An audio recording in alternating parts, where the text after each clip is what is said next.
Warten auf das LAP-Ergebnis hat mich auseinandergenommen. Ich meine, in der Schweiz bekommst du entweder einen Brief heim oder sogar ein Telefon, das du nicht bestanden hast. Sobald Prüfungen geschrieben worden sind, hat es angefangen mit diesen ganzen Gerüchten. Ey, Bro, ich habe gestern einen Anruf bekommen von einer unbekannten Nummer. Meinst du, wir wollen anrufen vom Bildungsamt? Aber ich habe denen noch nicht zurückgerufen, weil wenn sie mir nicht sagen können, dass ich nicht bestanden habe, dann müssen sie mich einen Monat später bestellen, oder? Dann ist es bei mir endlich so gewesen. Nach einem Monat warten, bittet meine Mami mir an, wo ich bei meiner jetzigen Verlobten die bin. Max, du hast da so einen Brief bekommen vom Bildungsamt? Nicht so einen Brief?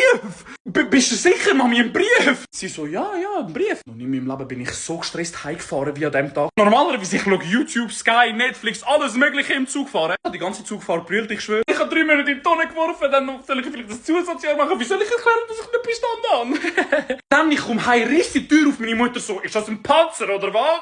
So, nein, aber was ist in dem Brief gestanden? Ich so, ja, da hat noch so ein rotes Büchlein drin gehabt. Ich so, meinst du ernst, das rotes Büchlein? Die einfach so, ja, also da hat's, hinter dem Brief hat's dann noch so ein Büchlein versteckt gehabt. Ich so, Mami, meinst du ernst, das hast du mir nicht können sagen? Noch nie in meinem Leben habe ich mich so befreit gefühlt, wirklich.